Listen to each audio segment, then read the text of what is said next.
Broeders en zusters, goedemorgen. Ik gun u een hele fijne morgen. Zullen we samen wat gaan zingen? Ja?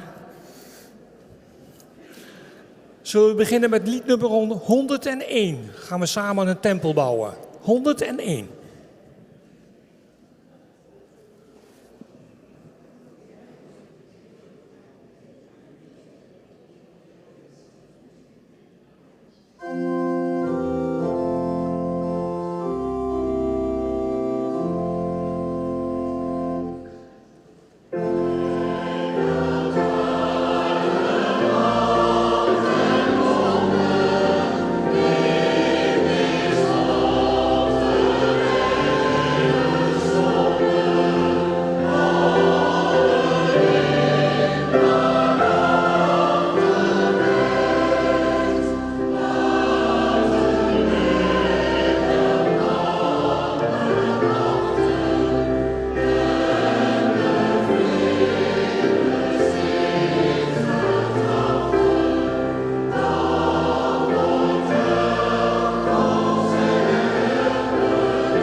Zullen we samen ook nog zingen lied 106? De tuinman. 106.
Piano.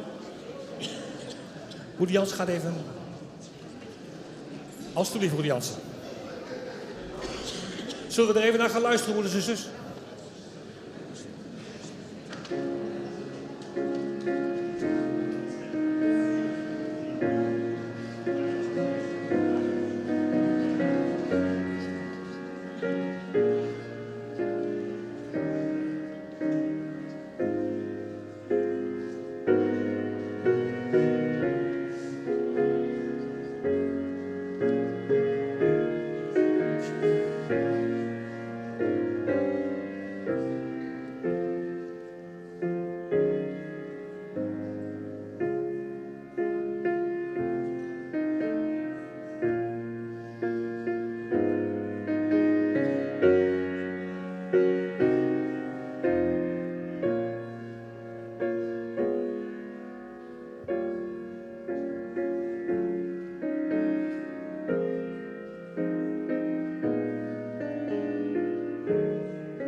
Moeder Jansen, dank u wel.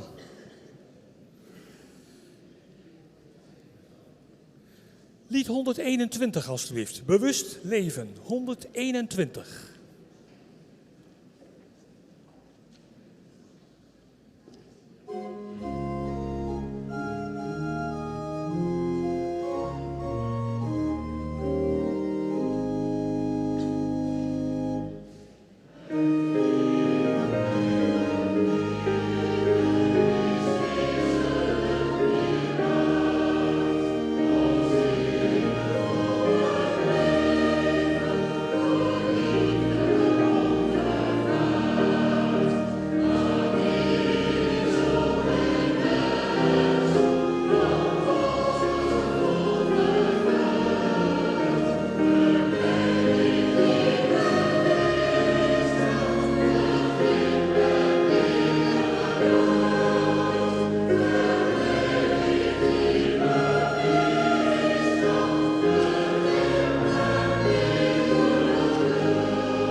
Dank u wel. Broeder Jansen, hebben uw vrienden nog een aanbieding voor mij? Alsjeblieft, voor de broeders en zusters.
Sanko, zullen wij een aanbieding doen?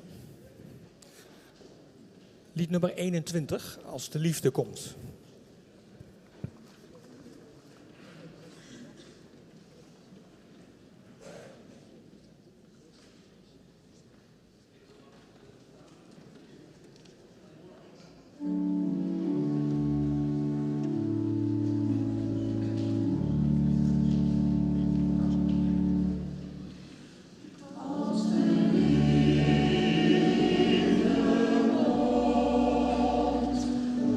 Oh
Lied nummer 137, zangers.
Volle look en zijne en een noffelijk naaier en een protte zoens.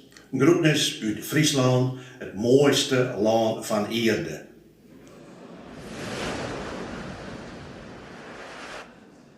Ayubowan. Obe Hamovime Satutak. Suba alut ayurudak veva. Ohoma Istuti. Kihile enne.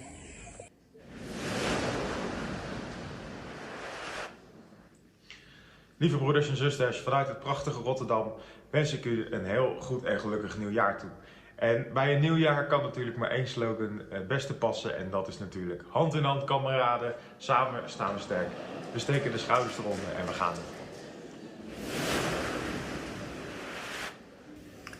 Grüezi miteinander. Wir wünschen Ihnen allen einen guten Rutsch ins neue Jahr. Und viel Glück. Und gefreut in 2024. Ein lieber Gruß aus Holzhäusern. Leef u. Ik hoop dat je allebei een hele gouden hoedje hebt gehad.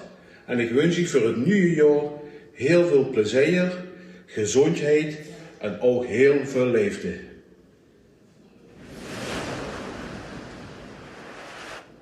Hello everyone. I am Bauke van Oosbree. And I am Patty Van Oosbree. And we here in Northern California wish all of you in Nederland a happy 2024. A happy and healthy 2024. Take good care of yourselves. Goeiedag allemaal, we wensen jullie voor de provincie Groningen een goud 2025 en veel heil en zegen.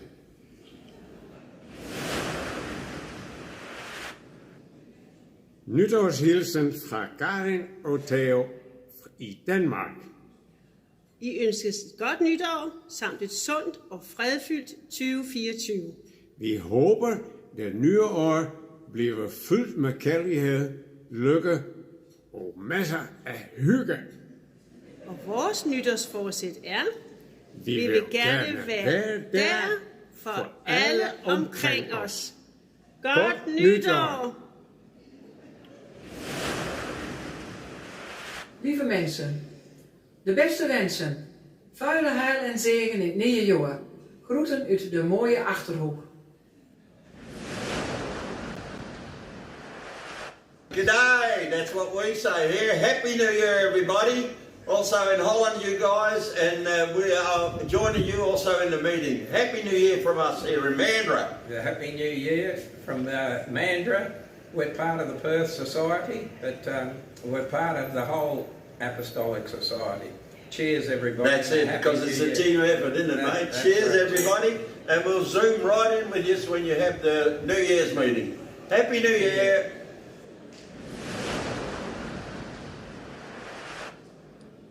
In Egmond zeggen ze, gelukkig nieuwjaar, doe rustig aan en hou kip, joh.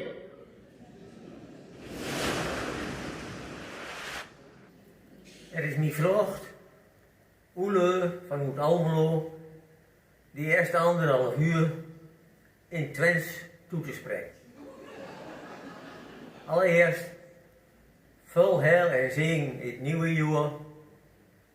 Of nog beter, veel geluk in natuurlijk. Door het heen gaan met de kniepertjes. Hoort gewoon. Wir wünschen Ihnen ein gutes nächstes Jahr. Goeiedag allemaal. Vanuit Amsterdam Watergasmeer wensen wij u een fantastisch en liefdevol mooi 2024 toe.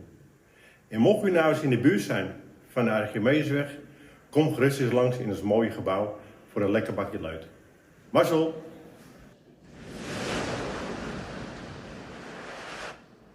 Saudara-saudara yang tercinta dari Bali, dari Indonesia, saya mau mengucapkan selamat tahun baru. Semoga tahun ini penuh kebahagiaan dan damai.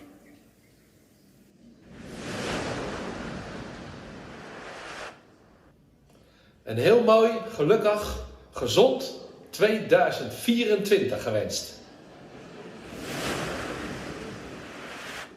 Vanuit de Zineveen wensen we jullie een heel gelukkig nieuwjaar. En veel heel gezien. De beste wensen, hè? Tot ziens. En we gaan nu naar het zangkoor.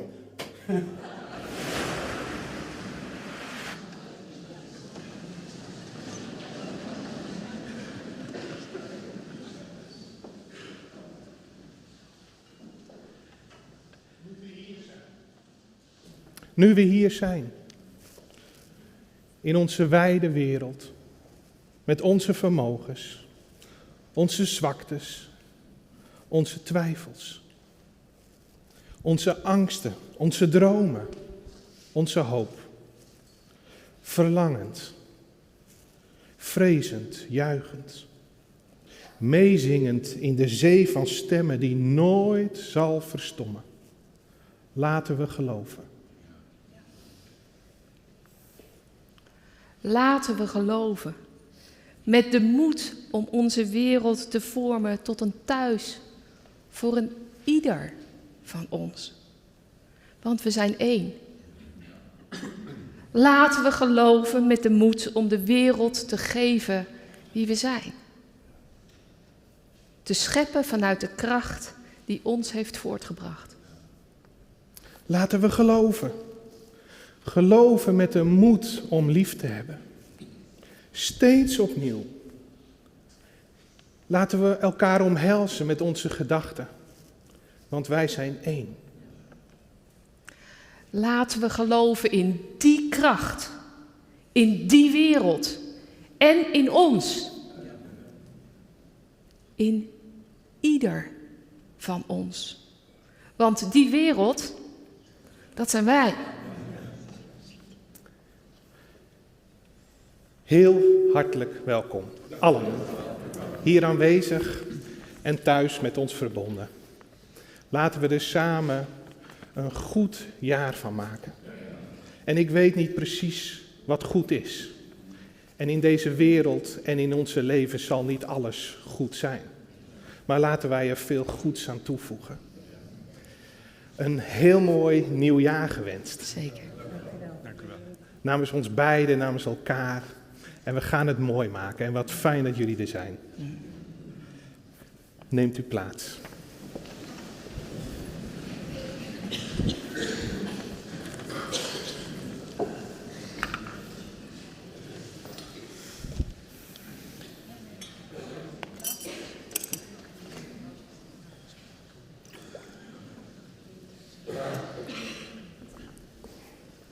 En ik heb in de gaten dat ik in het Fries kan praten.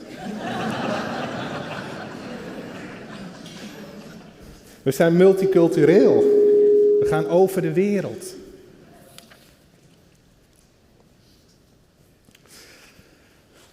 En dan, ik stond zo straks even achter het raam en dan zie ik jullie komen en dan denk ik, ach, dan is het voor mij al klaar.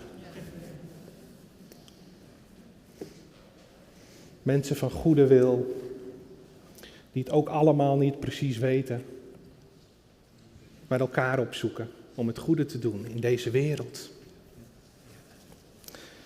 Wat een prachtig filmpje, hè?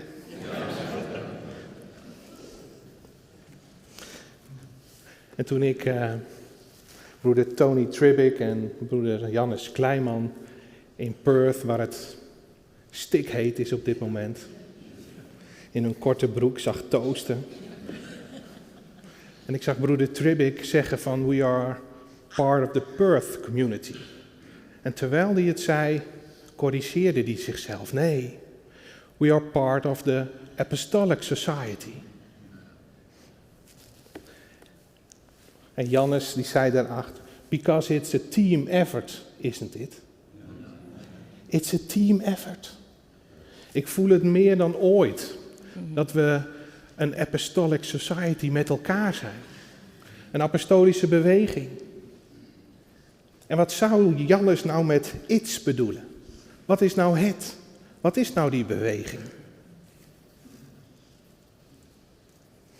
En als ik dan dat prachtige gedicht van broeder Hering hoor, dan denk ik, misschien is dat het wel. Misschien is dat het wel. Nu we hier zijn,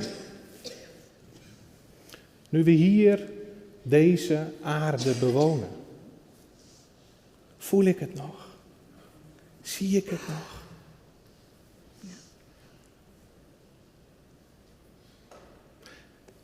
Ik weet niet hoe het komt, maar de laatste tijd vallen die geboorteborden mij zo op. Als ik ze zie in onze wijk, en vanmorgen gebeurde het weer. Met het hondje uit in de regen, of eigenlijk is die hond met mij uit.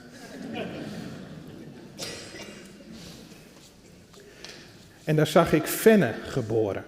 Fenne geboren. En ik weet niet of het zo is, en er zit vast veel meer waarde en diepte onder. Maar het lijkt haast een dienstmededeling. En ik weet niet wat er op een bord moet staan om het diepere laag eronder weer te geven. Maar als zelfs ChatGPT niet verder komt, dan zeggen Marten jongen, het is een astronomische kleine kans dat jij bent geboren en dat jij er bent en dat jij er was. Dan doet Fenne geboren, raakt het niet. En Fenne krijgt één kans. Eén kans om er te zijn. De kans dat ze er was zo onnoemelijk klein en nu is ze er.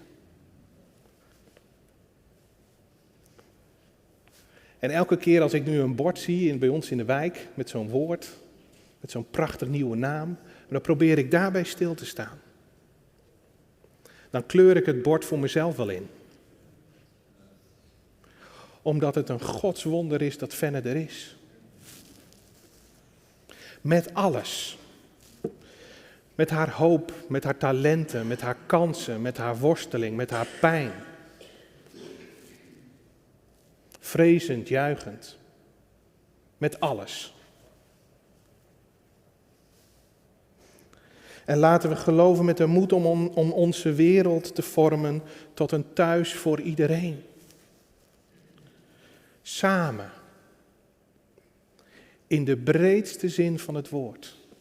Deze aarde is van ons allemaal. Van de mensen, van de planten, van de dieren, van wat was, wat is en komen gaat. Dat samen. En samen, en ik weet niet of het waar is, maar ik denk het. Samen krijgt een nieuwe herwaardering. Niet alleen voel ik het in ons genootschap, dat samen weer begint te leven. Maar ik voel het ook in de samenleving. En als het er nog niet is, dan zal het er komen. Ik weet het zeker. Stel je nou eens voor dat er geen samen was. Dan had ik vanmorgen een auto moeten bouwen, of een trein of een fiets om naar Zwolle te komen. Ik had grondstoffen moeten opzoeken om tot zoiets te komen. Ik had mijn kleren moeten naaien. Ik had mijn haar moeten knippen. Nou, dat had nog wel gegaan, want de kapster is er steeds sneller klaar mee. Ik had een grondslag moeten schrijven. Ik had muziek moeten componeren. Ik had orgels moeten bouwen. Ik had moeten luisteren, spreken, zingen tegelijk. Het gaat niet zonder samen. Voel ik het nog? Zie ik het nog?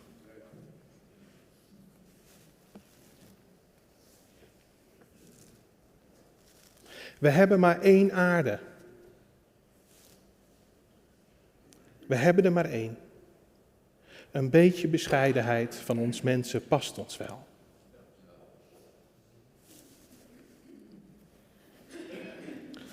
Laten we ons mooiste talent geven. De liefde. In liefde.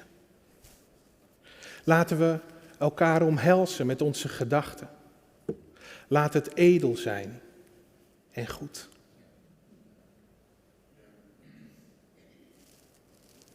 Laten we erin geloven, in die kracht, in elk van ons aanwezig. En ik wil het soms zo voelen, dat ik het heb gekregen.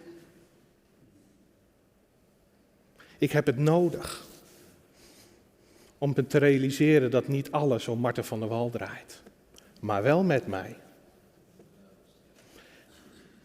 Ik moet het voelen af en toe.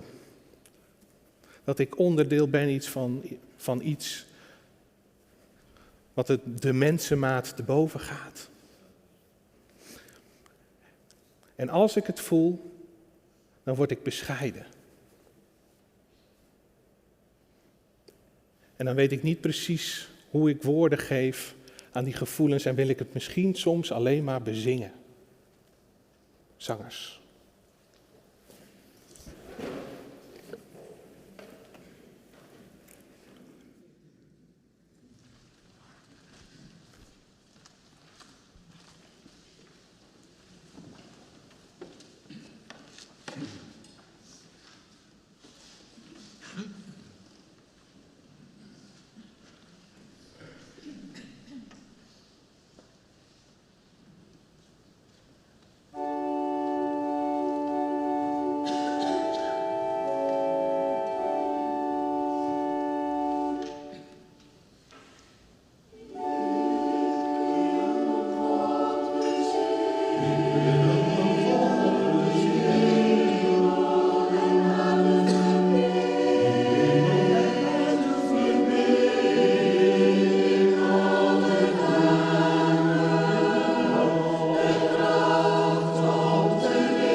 Dat gevoel, dat had ik toen ik de weekbrief schreef voor het nieuwe jaar.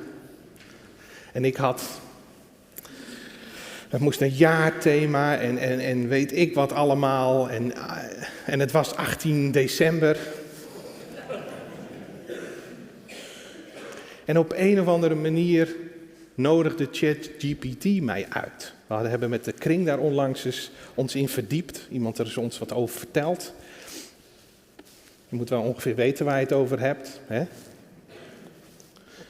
En ik had ingevuld van, God nou, wat is nou de kans dat ik er ben? Astronomisch klein.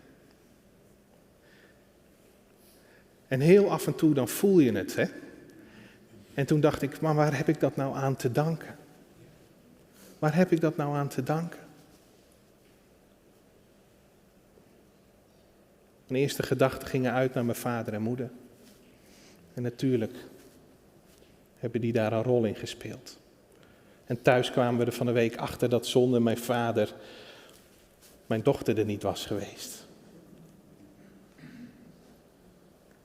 Dat wisten we wel. Maar soms voel je het. Waar heb ik het aan te danken?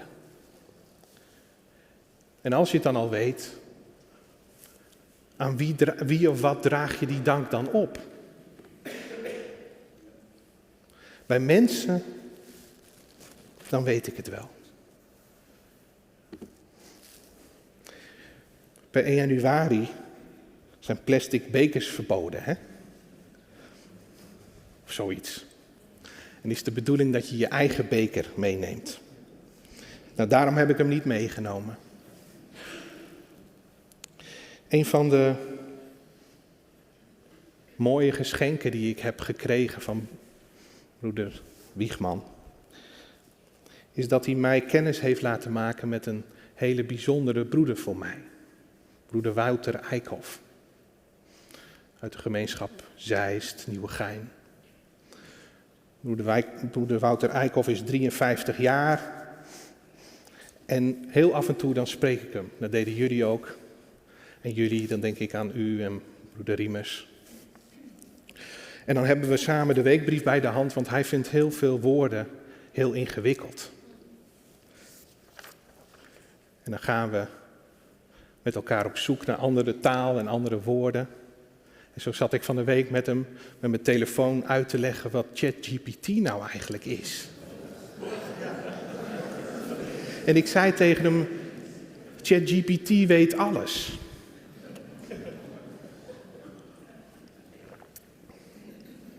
En Wouter weet alles van de apostolische historie en in het bijzonder van de apostelen. Dus ik had ingevuld, wie is apostel Slok? En toen had ChatGPT geen flauw idee.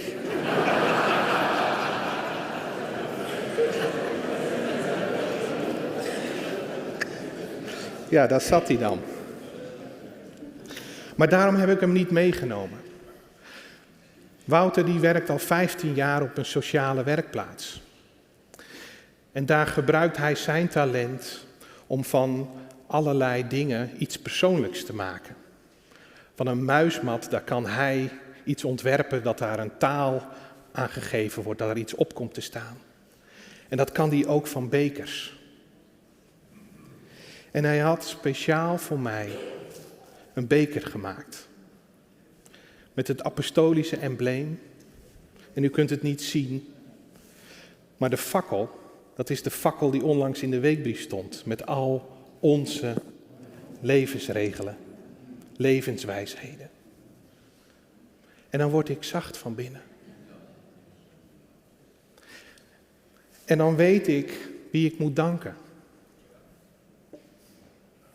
Dan sta ik op, dan loop ik naar Wouter toe en dan bedank ik hem op mijn mooist.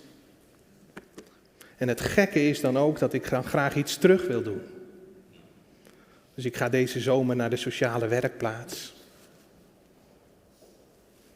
Om eens te kijken hoe het daar is. Die kan vertellen en laten zien. En ik weet niet eens waarom ik dat dan doe. Het is geboren uit dank. En misschien ook wel wordt dat gevoel om iets terug te willen doen, ook wel uit een soort van, dat het in balans is of zo, hè? Dat kent u vast ook wel. Dan weet ik wie ik moet danken. Maar wie moet ik nou danken? Wat moet ik nou danken voordat er zoveel schoonheid is? Wie of wat moet ik nou danken dat ik er ben? Wie of wat moet ik danken dat ik woorden heb gekregen om te spreken? Wie of wat moet ik danken voor onze apostolische cultuur?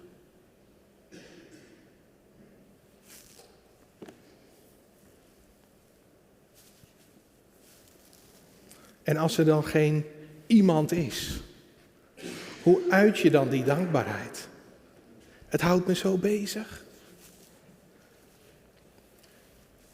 En kun je het leven danken? Kun je het leven danken? En hoe doe je dat dan? Vader, leer mij danken. Dat ging niet om een vader, dat ging om deze vader, hier diep in mij. Leer mij danken. Leer mij die dankspier ontwikkelen. En uit onderzoek blijkt ook dat het heel heilzaam is om je af en toe eens stil te staan bij de zegeningen die je hebt.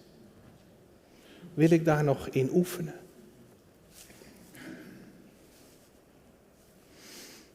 En als je het niet terug kunt geven, als ik niet naar wijk bij Duurstede kan, om naar de sociale werkplaats te gaan, als ik het niet terug kan geven, wat kan ik dan? Volgens mij kan ik het dan doorgeven. Het waardevolle doorgeven van schoonheid, van een cultuur, van liefde. Van wie is eigenlijk onze grondslag?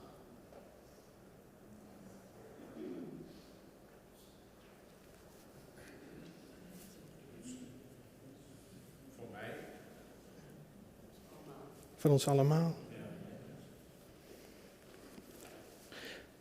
We hebben een 5-tal nieuwe leden zijn geïnterviewd. En die vertellen wat onze grondslag voor hen betekent. Kijk er maar eens naar.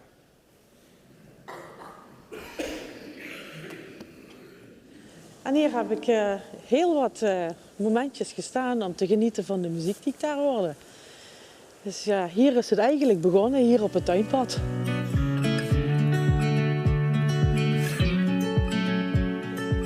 Ik herinner me het moment nog heel goed dat ik dacht, hé, dit past bij mij. Ik was op een verjaardag bij mijn beste vriendin en haar broertje vertelde over dat hij het apostolisch genootschap gevonden had.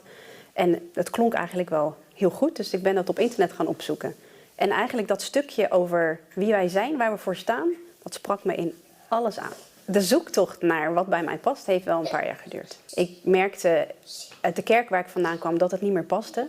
En dan ga je toch zoeken naar wat is er en wat past er wel bij mij. En dan ga je toch aan mensen vragen, wat heb jij? En je gaat op internet kijken, wat bestaat er? En het gesprek wat ik met die vriend had, dat was wel dat ik dacht, hé, maar dit is wel wat bij mij past. Ik woon hier vlakbij het gebouw en ik was op kerkenzoektocht, want ik miste wat zingeving in mijn leven. En de eerste keer dat ik in de eredienst kwam, zat ik vrij achterin en ik had een liedboek meegenomen en ik sloeg dat open en ik las wat daar stond. Pas later wist ik dat dat ons geloofsverhaal is. Maar ik was zo geraakt door de manier waarop dat daar stond en ik dat las, dat ik met tranen in mijn ogen eigenlijk op dat moment, want het gaf woorden aan zoals ik het ook ervaar, zoals ik het ook voel. Dus ik voelde zo, dit past bij mij. Ik zei wel altijd, God is liefde, maar verder kwam ik niet. En dit, gaf daar wel woorden aan. Dat was in 2019 ben ik hier komen wonen en in 2020 kreeg ik een moestuin. En daar was een broeder, Henk Engbers. En daar sprak ik al vaker mee. En dat waren altijd hele fijne gesprekjes, hele opbouwende gesprekjes ook. En altijd als ik langs het gebouw liep, dan bleef ik staan omdat ik daar de muziek hoorde. Ik hoorde daar het koor, ik hoorde de muziek en dat trok me heel erg. Toen ik er op een gegeven moment achter kwam dat die Henk van het Apostolisch Genootschap was, toen heb ik hem eens gezegd van, goh, jullie hebben zo'n mooie muziek. Nou, toen zegt Henk, als je dat mooi vindt, dan kom je toch een keer kijken naar een dienst. Nou, en ik ben naar de eerste dienst gegaan en ik ben niet meer weggegaan. Ongeveer 30 jaar geleden kwam ik voor het eerst in aanraking met het Apostolisch Genootschap via mijn toenmalige vriendje, Verkering, in Veenendaal. En toen die relatie uitging, heb ik toch afscheid genomen. En dat had hem vooral te maken, niet het gedachtegoed, want die was destijds al net zoals nu. Het was vooral heel erg veel van bovenaf opgelegd. En toen paste het niet bij mij. En in 2019 was ik bij een vriendin. En daar zag ik het programmaboekje liggen van de kerstwijding.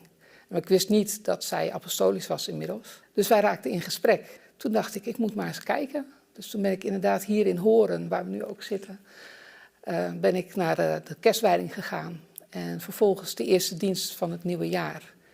En ik ben niet meer weg geweest. Ik kwam thuis. Dat was het eigenlijk. Ik kwam echt thuis. Het was denk ik niet zozeer één moment. Vanaf het begin was onze nieuwsgierigheid zeker gewekt. We hadden het op internet gelezen. Dachten, dat is interessant. We gaan eens kijken. Maar we hebben wel de tijd genomen om eens gewoon even een goed tijdje mee te kijken. Want het voelde meteen thuis dat we daar kwamen. En toen we 1,5 jaar meegekeken hadden Roland en ik even zo'n gesprek met elkaar van dit klopt wel heel erg bij ons.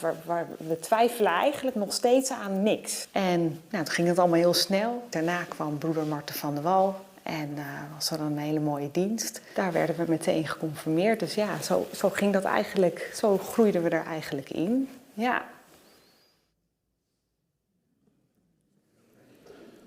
Mooi hè? Van wie is nou eigenlijk onze grondslag? En weet u, stel nou dat je eruit bent van mij of van ons, is het nog wel belangrijk om hem af en toe eens binnendoor te halen. Dat gaan we doen. Het komende jaar zullen we de grondslag van ons geloof nog eens verder verdiepen. En het jaarthema wat we eraan verbonden hebben is samen in liefde deze aarde te bewonen. Ruim. En we hebben een foldertje van gemaakt en dan is het ook gelijk een soort van jaarthema, hè? Is het tastbaar? En het biedt zoveel kansen om bijvoorbeeld het woord samen uit te diepen. Of het woord in liefde. Of wat is dat nou? Samen in liefde de aarde bewonen. Samen kan dus op berg en dal zijn met z'n tweetjes. Samen kan er zo uitzien. Samen kan er uitzien met mensen van goede wil in deze wereld. Samen kan er uitzien als apostolisch genootschap samen met andere mensen die ook het goede voor hebben in deze wereld. Samen kan er uitzien als samen met de planten en de dieren deze aarde bewonen. Een beetje plekje voor mij en een beetje plaats voor jou. Zo kan samen in liefde eruit zien. Ik heb zin om ermee aan de slag te gaan. Ze zijn heel eager. Heel nieuwsgierig. Ze willen. Daar kan ik nog wel eens wat van leren. Zangers. Het gaat de mensenmaat te boven. En dan zuster Sieren.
kijkt allemaal heel lief, maar er is één iemand die kijkt extra lief.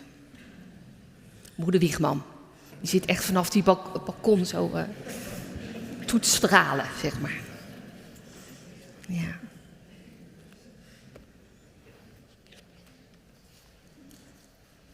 Ik merk dat ik een beetje bibber en dat wil ik eigenlijk helemaal niet, maar het gebeurt me gewoon. Ja. Dat is misschien ook wel een wonder. Ik zocht die weekbrief, hij was er, maar nu niet meer. Hij ligt onder die andere. Ja. Het is een wonder, maar hij is verdwenen. Als ik nou heel flauw ben, zou ik zeggen, maar ik moet zelf zoeken. Dat komt omdat u een man bent, maar nee, kijk.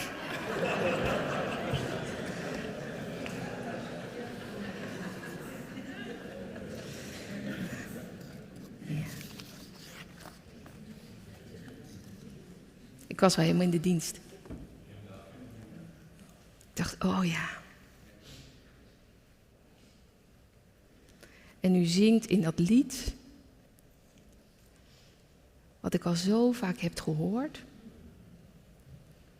En dan zingt u over, ik weet in tere zielsmomenten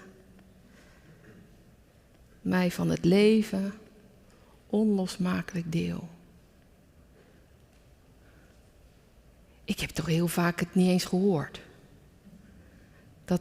Dat het weten is dat vanuit tere zielsmomenten wordt gevoed. En dat daarin nam u me net mee. Zo van, oh ja. Dat is wel een bepaald soort weten. Ik veronderstel dat GPT tere zielsmomenten. Ik weet het niet.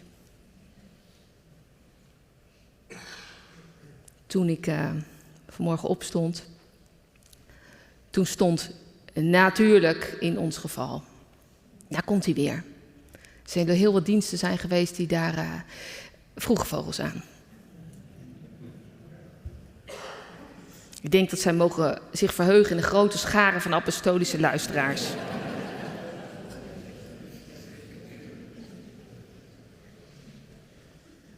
Kent u de Venolijn? Kent iemand het niet?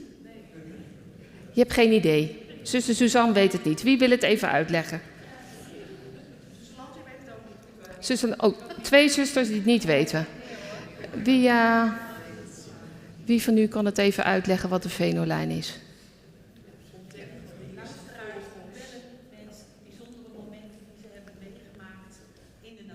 Ja. Ik herhaal het zo hoor. Oh, mag ook. Ja, nog liever. Ja.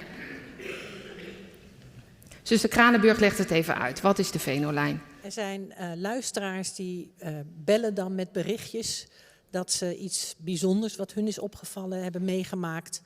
En de een zegt dan, er zit een merel te fluiten in mijn tuin.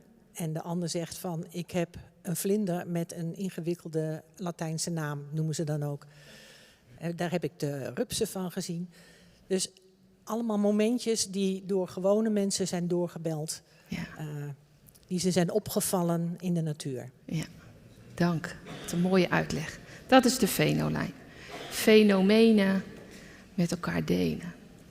En vanmorgen hoorde ik ook Zwolle langskomen. Meer van u gehoord? Zwolle gehoord? Mevrouw die had gebeld vanwege het feit dat ze met een vriendin was gaan wandelen. En toen hadden ze in een struik of een heg hadden ze een groep met staartmeesjes gezien. Daar hadden ze een kwartier naar staan kijken. Ik weet, in tere zielsmomenten. Ik denk dan, misschien noemt die mevrouw dat niet zo. Maar ik denk wel dat het uit hetzelfde gevoel voortkomt. Dat je denkt, ja, maar dit moet je weten. Dat die merel of dat sneeuwklokje in december in mijn tuin. Daar daar zit datzelfde gevoel in.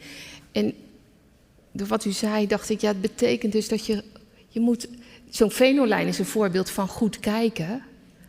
Maar zo'n venolijn brengt me dus ook in het gebied van die tere zielsmomenten. Samen. Dan denk ik, oh ja, wat gaaf. Ik denk dat ik ook een kwartier bij die struik zou blijven staan als ik daar staartmeesjes zou zien.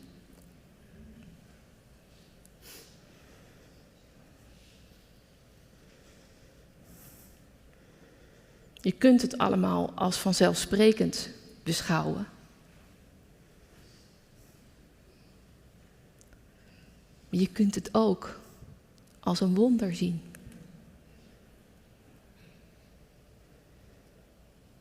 Zou je kunnen leven zonder gevoel voor wonder? Ik denk wel dat het kan. Ik denk ook dat het gebeurt. Ik denk alleen niet dat ik het wil.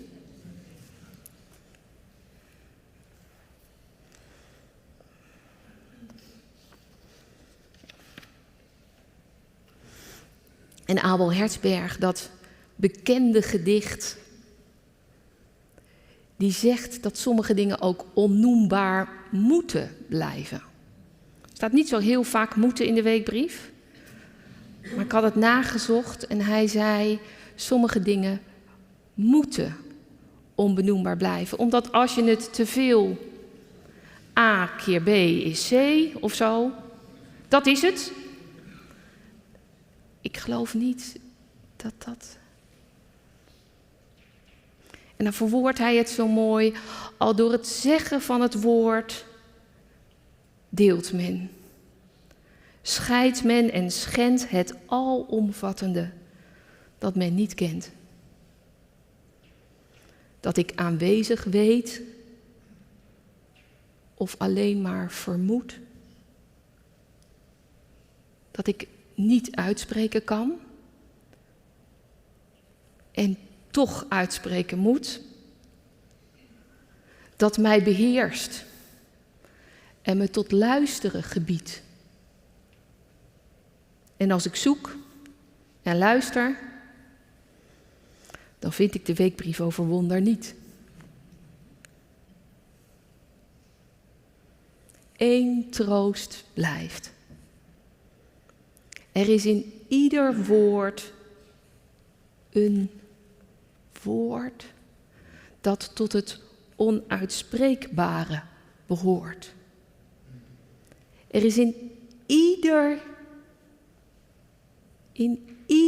deel een deel van het ondeelbare geheel. En hoe moet je dat nou verbeelden? Nou, bijvoorbeeld gelijk een kus. Hoe kort? Het hele leven meegegeven wordt.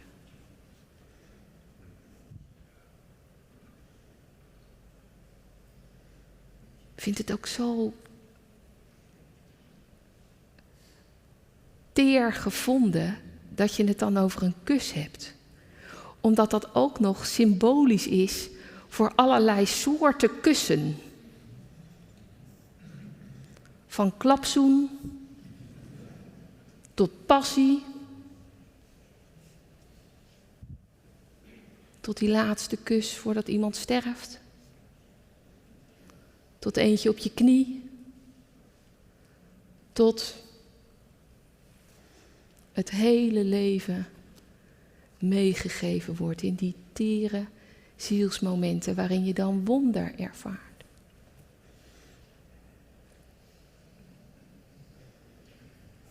En dat zetten we dan in onze grondslag, proberen we daar woorden aan te geven. En dan beginnen we die met de schepping ervaren we als een niet te bevatten mysterie. We doen ons best om woorden te geven aan iets waarvan we zeggen, nou, ongeveer zo. En het is heel leuk om te merken dat er diverse onder u zijn, die hebben mij een berichtje gestuurd over de vraag in de weekbrief. Hoe zou jij dan je eerste zinnen over je geloof, over dat gevoel bij mysterie verwoorden. Echt heel leuk dat u dat doet. En het gaat me niet om dat u me daar een berichtje over stuurt. Het gaat me erom dat je er dan naar op zoek gaat, naar van, oh ja.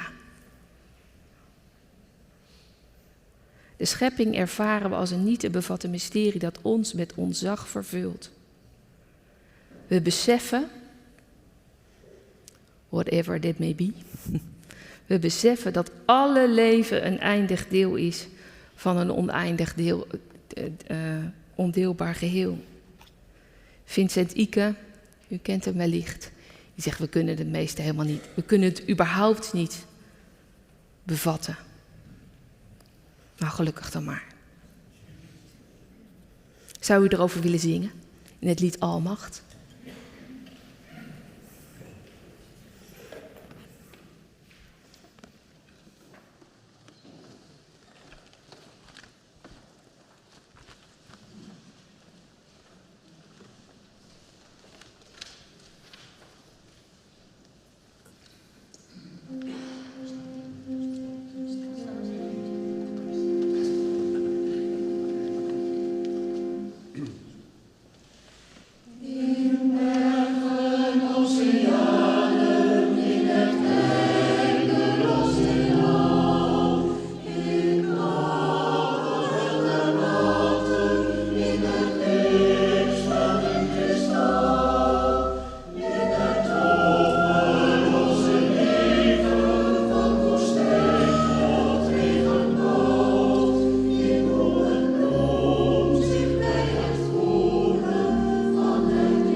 Wat een mooi lied, hè?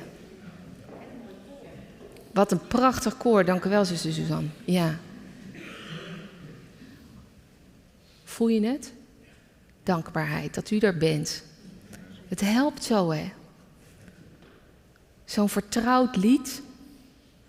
Nog weer eens horen in de context van 14 januari om 1:00 x.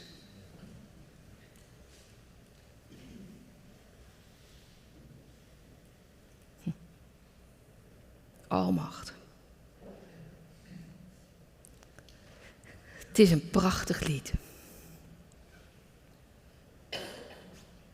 Wil ik waar ik het ontmoet, dat wezen wijds omhelzen, in mijn diepste liefdesgoed. Dus blijkbaar, denk ik, als ik dan weer naar u luister in het lied, denk ik, oh ja, als je God ontmoet, dan geeft dat de diepte aan je bestaan en zet het je toe aan om liefdesgoed, liefde zichtbaar te maken. Daar zingen we over.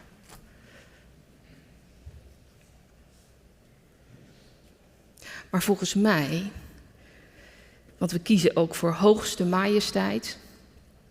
Want hoe moet je het zeggen? Soms noem je het God, soms noem je het hoogste majesteit. Maar ik vind niet alles even aangenaam in het leven.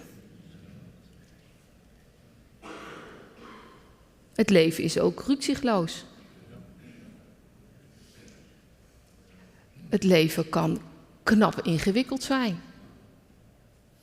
Doordat iemand anders, of door de omstandigheden, of omdat je hebt te dealen met keuzes die je zelf hebt gemaakt. Dat je met dingen in het reinen moet komen.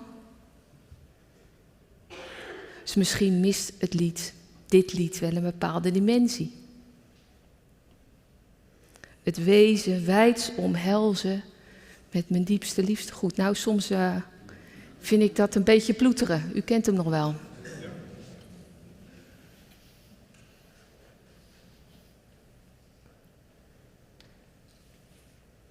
Naast goedheid en genade is er ook grimmigheid, gif en goddeloosheid. Ik vind het wel. Ik merkte bij mezelf toen ik op Nieuwjaarsdag wakker werd, dat ik vrij snel naar mijn telefoon greep om te kijken hoe het was geweest in de nacht.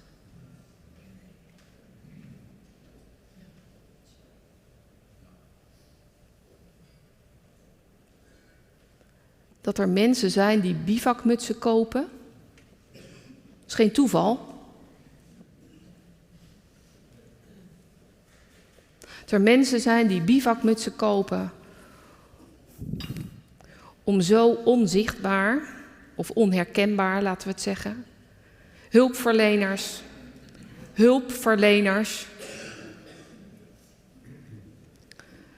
het leven onmogelijk te maken.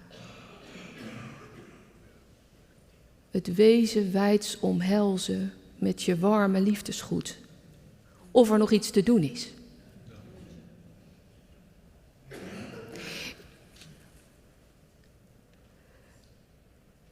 Het was rond de kerst, oud en nieuw, dat ik hoorde over een vlucht. Een vliegtuigvlucht bedoel ik dan. Uit Gaza. Met kinderen met geamputeerde ledematen. En ik zocht het voor deze dienst nog eens op en Save the Children maakte 9 januari bekend dat er minimaal 10 kinderen per dag zijn. U heeft misschien gisteren op het journaal het indrukwekkende beeld gezien van de kinderschoenen op de Dam.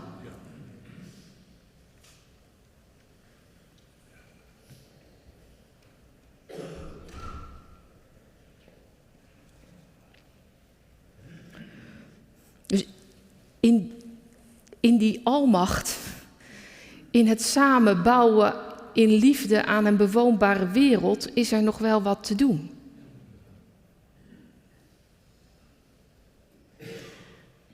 En nou noem ik 2 voorbeelden die misschien, nou ja, dit is onze wereld. Maar je hebt toch ook in jezelf dingen die tijd nodig hebben om te helen. En hoe doe je dat dan? En hoe doen we dat dan hoe kom je nou in gesprek met mensen die een bivakmuts optrekken? Hoe gaan we samen in liefde de aarde bewonen? Hoe gaan we dat nou doen in Gaza? Hoe gaan we dat nou doen voor de kinderen van de kinderen van de kinderen? Door keuzes die je nu maakt. En als je dan kijkt naar dingen waar je jezelf moet helen, dan helpt het, denk ik, om te accepteren, een beetje ploeteren, dat dingen zijn zoals ze zijn en daar ruimte aan geven. Dat dit jouw leven is. Dat dit jouw gemeenschap is. Ja, vroeger was het voller en dat zou ik zo graag willen. Ja, maar dit is het nu. En we gaan volop aan de bak om te kijken of samen er ook nieuw en fris en anders uit kan zien.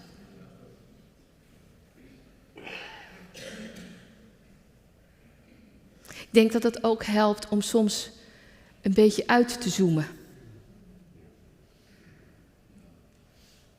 En op zoek te gaan naar wat die tere zielsmomenten zijn.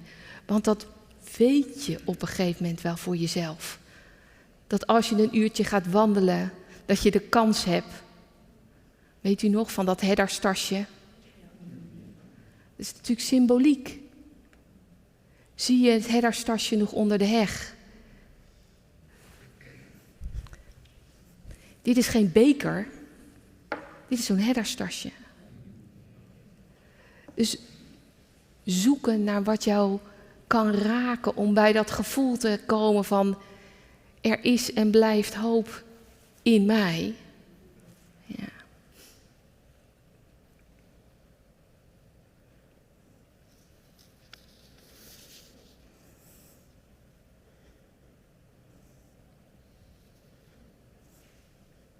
Broeder Zwart vertelde van de week aan ons dat bij de vrede van Münster in 1648... Heb ik het goed, broeder Smit? Dank u. Ja. Dat daar eigenlijk voor het eerst als uitgangspunt de vrede werd genoemd. Niet oog om oog, tand op tand, maar de vrede. Als nou vrede je uitgangspunt is in plaats van haat. Als nou vertrouwen je uitgangspunt is in plaats van wanhoop. Als nou lichamelijke integriteit van mannen, vrouwen, kinderen het uitgangspunt is, dan betekent dat iets voor hoe je kiest, leeft.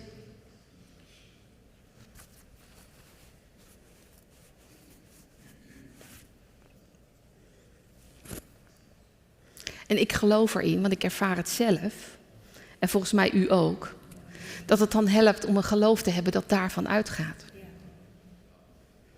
Wij willen samen in liefde de aarde bewonen. No doubt about. Dat willen wij. Daar zijn we naar op zoek. En daar hebben we ook een ambitie in. Om het religieuze woord nog maar eens te gebruiken. Een religieuze ambitie. Yes. Want dit waren er 5. Maar er zijn er wel meer. En ze hebben daar ook nog meer over te vertellen. We gaan naar het tweede deel kijken van het filmpje over nieuwe leden.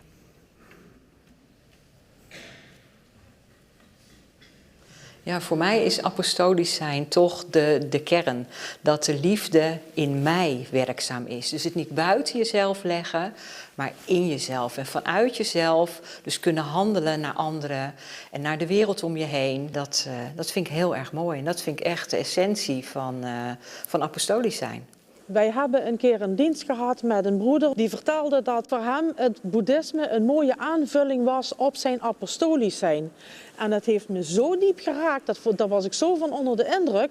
Want dat betekent inderdaad dat het ene het andere niet hoeft uit te sluiten, maar dat je elkaar een reikende hand kunt bieden en van elkaar kunt leren. En dat is wat wij dan noemen leven in liefde, met armen zo wijd. Apostolisch zijn betekent voor mij de beste versie van jezelf zijn. En daarmee de plek waar jij op dat moment bent een beetje beter maken dan die was. Het is meer dan een bezoekje aan een dienst 1 keer op zondag. Ik ben daar of bij andere bijeenkomsten echt even om te kijken van hoe zit ik erin? Hoe zit ik erbij? Hoe gaat het met mij? Hoe verhoud ik me met anderen? Ja, het is heel reflecterend. Ja, wat doe ik in mijn dagelijkse leven? Ja, dus wat het voor mij betekent is dat geloof echt een levenshouding wordt. En waar je ook fouten mee mag maken. Apostolisch zijn betekent voor mij dat God niet een man is die op een wolkje zit. Die jou vertelt wat je moet geloven, wat je moet doen. Maar dat het een soort liefdevolle kracht is die in alles en iedereen zit wat leeft. En dat kan je bij jezelf zoeken, maar je kan het ook in anderen zoeken. En op die manier liefdevol met jezelf, met anderen, maar ook met alles om je heen wat leeft omgaan. Wat ontroert mij in ons geloof, dat is met name dat ik iedere keer weer opnieuw mag beginnen. En dat ik mag bevestigen om weer een liefdevol mens te mogen zijn. Als ik in de dienst zit, dan opent het een luikje in mijn hart. Ik sta ervoor open en ik ben vaak ontroerd en geraakt door wat er meegegeven wordt en hoe we dingen met elkaar delen. En halverwege de dienst werd het lied Vriendschap gespeeld en gezongen. En dat heeft me toen zo diep geraakt, dat vanuit het diepst van mijn zijn kwamen de tranen. En eigenlijk schaamde ik me toen best wel, want ik dacht, wat moeten die mensen wel niet van mij denken? Die komt hier vreemd binnen wandelen en dan gaat ze potje zitten janken. Maar het raakte me gewoon zo. En uiteindelijk kwam er een pakje zakdoekjes mijn richting uitgeschoven, heel lief. Maar toen had ik echt het gevoel van, ik zit hier op mijn plek. Nu heb ik mijn plaats gevonden. En ja, ik ben ook niet meer weggelopen, dus ik zit er nog steeds. Wat mij heel erg ontroert is het lied De Liefste Plek. In het midden der gemeenschap. En dat geeft voor mij echt weer dat ik hier thuis ben. En ja, ook de laatste 2 regels. Deze plaats is mij alles waard. Ik blijf voor Gods werk bewaard. Dat doet me altijd wat. Er was op een gegeven moment een dienst. En tijdens die dienst ging eigenlijk over de oorlogen die gaande zijn. Er waren ook filmpjes van en interviews van. En die raakten me zo erg. Liefdevol omgaan met elkaar is soms ook zo makkelijk niet. Hè? Want binnen die eigen vierkante meter in dat gebouw is het allemaal dat is een veilige omgeving. Ja, maar hoe doe je dat dan als je daar zit? Dus dat vond ik wel, dat kwam wel binnen. Ja. Ja, ik heb ook wel eens dat degene die voorgaat ook even zijn mens zijn laat zien. En dat hij ook gewoon kwetsbaar zich op durft te stellen. En soms herken je een levensverhaal. Dat je denkt, hé, maar dat heb ik ook zo meegemaakt, dat heb ik ook zo gevoeld. En als er daarna dan een lied ingezet wordt die perfect past bij die emotie die je op dat moment voelt, heb ik soms wel inderdaad moeite om het even droog te houden. Ik vind ook het lied Even vind ik heel mooi. Dat is een jongere koorlied. Die raakt me elke keer weer. Even stil zijn, even naar jezelf luisteren. Zo'n sterke behoefte die je soms hebt en dat lied dat perfect gewoon zegt. Heel mooi.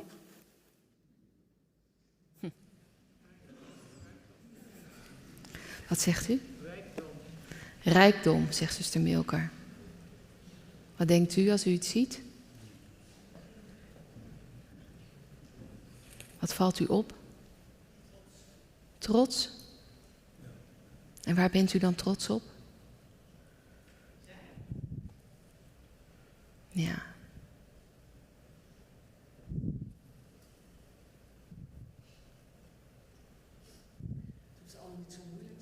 Nee, het hoeft allemaal niet zo moeilijk te zijn eigenlijk. Nee. Ja, ik hoor het niet.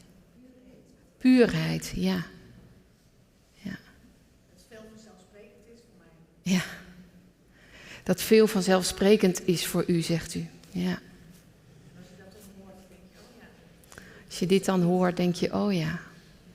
Wat een verrijking, hè? Ja. Dat je altijd weer opnieuw mag beginnen. Dat in de dienst het luikje naar je hart wordt geopend.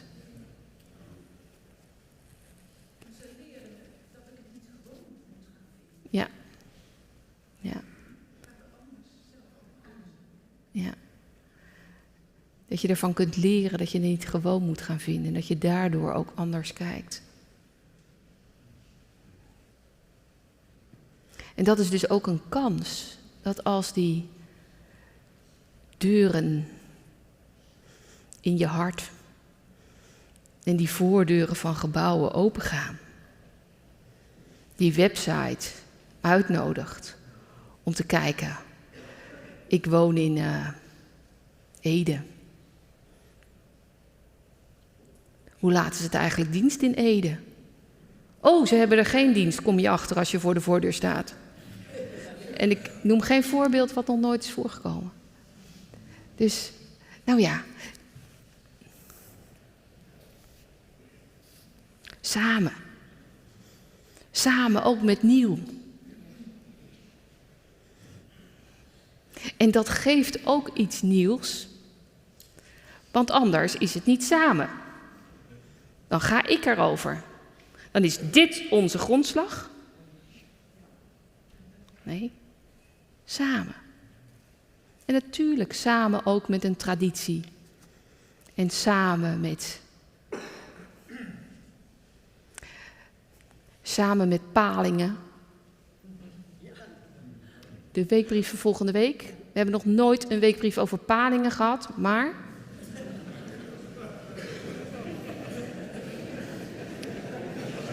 Je moet maar durven. Ik was het niet. Ik noem verder geen namen, zei mijn oma dan. En dan wisten we altijd over wie het ging. Ja. Samen. Volgens mij, together again, geeft dat zoveel mogelijkheden om nieuw te kijken naar wat dat samen dan is. Dus dat gaan we ook doen. En het lijkt me mooi om dan nu ook iets samen te zingen. Even in de benen. En het voelt ook gewoon. Het is ook, tenminste, ik vind het altijd fijn om samen te zingen. En we hadden gedacht dat dat lied 134 zou zijn. Dus als ik u mag uitnodigen daarvoor, dan gaat broeder Tuinier ons helpen.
Neemt u plaats.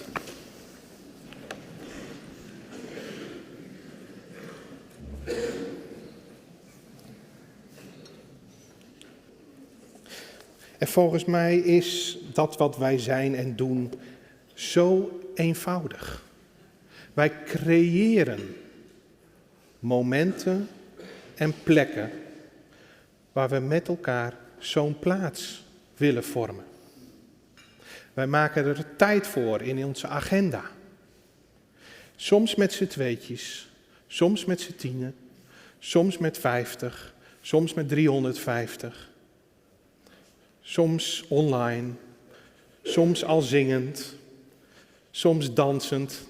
Misschien moeten we dat nog wat meer doen. Ik sla over.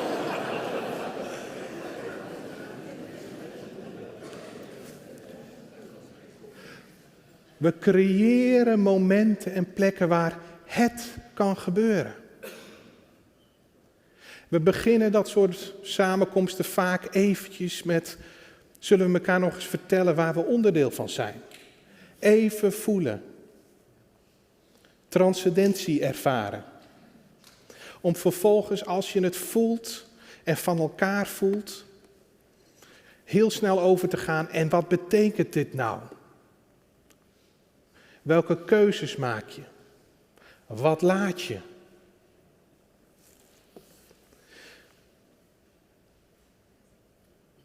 Wat is er nodig om de wereld niet alleen uit bivakmutsen te laten bestaan,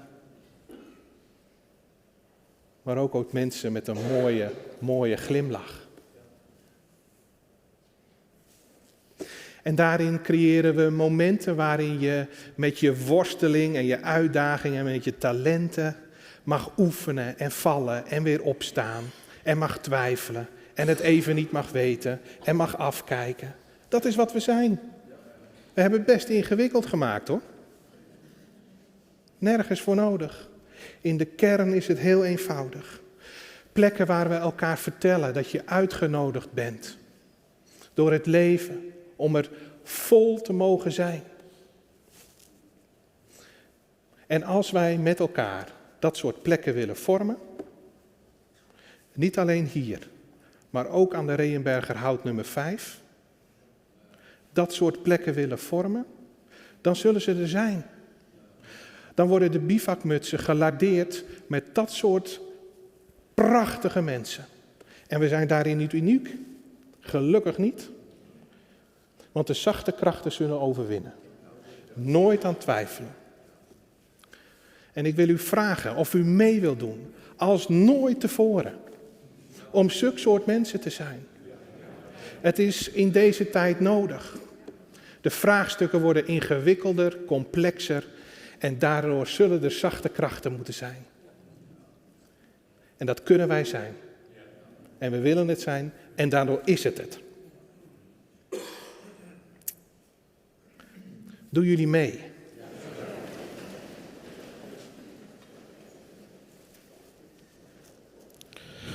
Wondere levensmacht.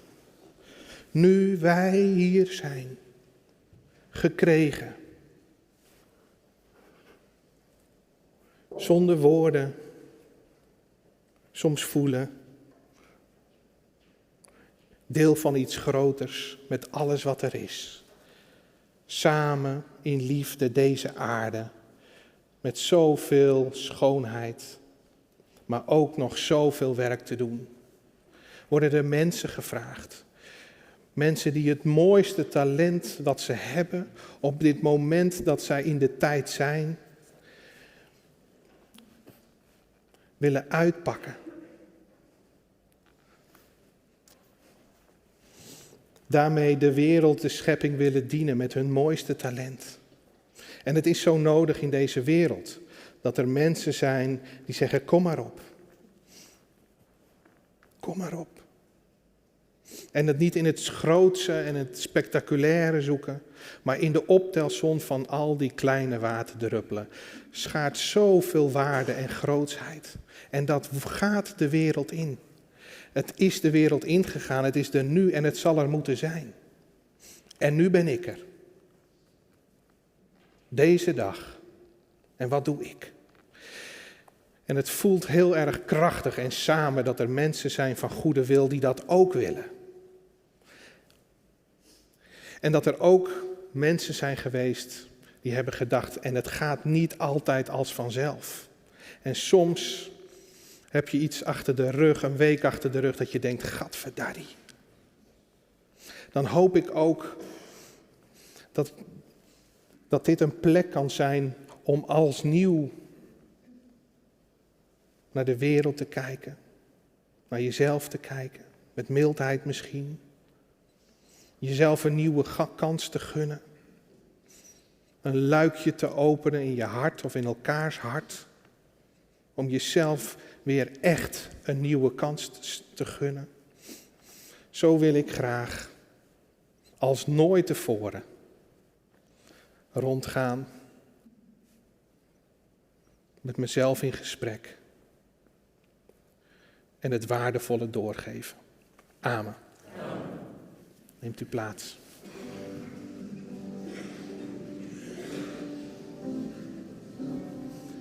Zou de kring misschien naar voren willen komen?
Ik begin met u, lieve broeders en zusters thuis. Uw voornemen om een liefdevol mens te zijn wordt hiermee bevestigd. Amen.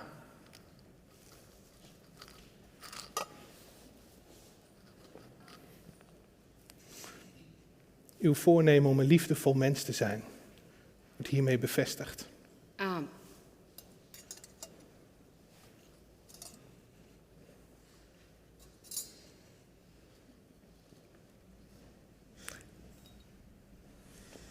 Uw voornemen om een liefdevol mens te zijn wordt hiermee bevestigd. Amen.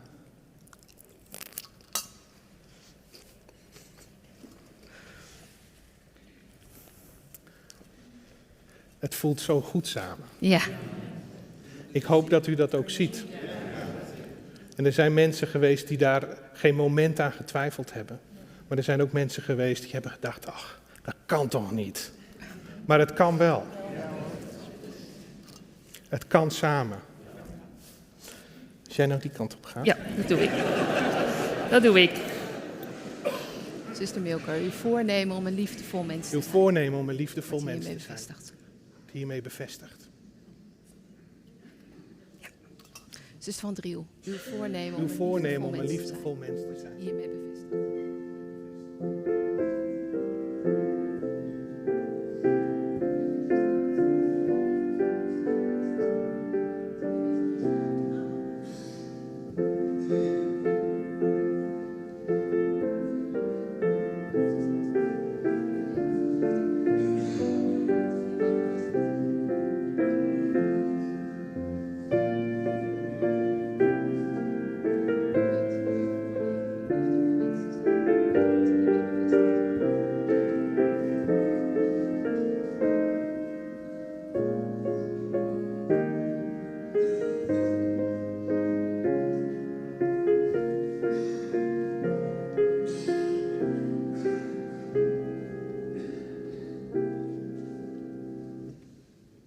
Oh.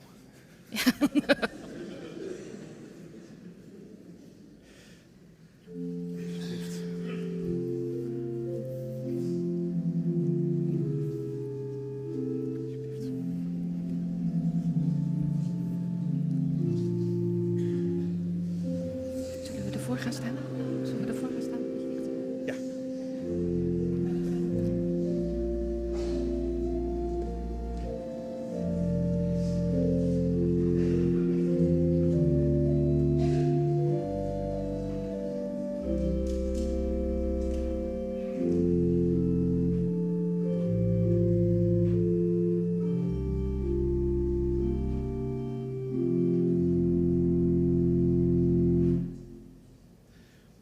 U bent allen van harte welkom om deel te nemen aan de rondgang. En als de zangers eerst willen, heel graag. Komt u maar.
Hebben wij best goed gedaan om 12:30.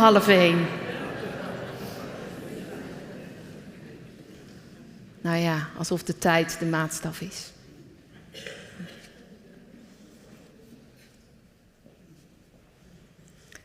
Ik heb zo genoten van de rondgang. En van het lied daarvoor, dat je dan zo... Het tilt je zo op. Het kan wel. Zullen we daarvoor nog danken aan het eind van deze dienst.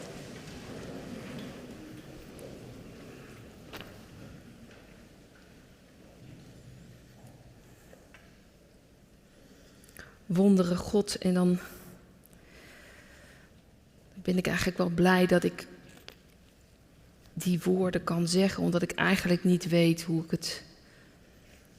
hoe ik moet noemen dat waardoor ik voel dat ik me een begenadigd mens voel. Een dankbaar mens, dat ik... En anderen mogen er anders over denken, maar dat ik voel waarvoor mijn leven is bedoeld. En dat ik dat te midden van mensen mag doen die dat ongeveer ook zo voelen. Die diezelfde grondslag van hun bestaan delen en ook tot realisatie van dat geloof willen komen. Daartoe waren we vandaag in het mooie Zwolle. Daartoe keek u thuis mee en zat u er hopelijk ook helemaal in. Dus we danken het leven, we danken elkaar. We danken deze dag dat we het nog mogelijkheden hebben. En dan stamel je naar woorden, maar daarom is het ook gebed en geen dankwoordje. Een gebed, opdat het zo mogen zijn, dat er liefde zijn zal waar wij zijn.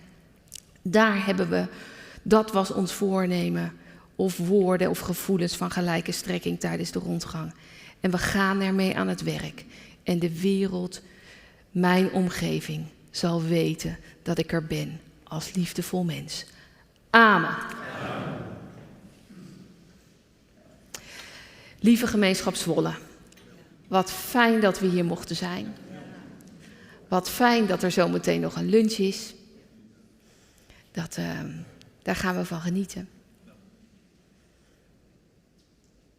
Zometeen zingen we tot slot heel graag dat mooie lied Blijmoedig verder dragen. Echt zo'n lied is wat je zo kan optillen na zo'n samenkomst. En daarna zal ook voor u thuis de uitzending worden beëindigd. En gaan wij met elkaar lunchen. Broeder Tuinier.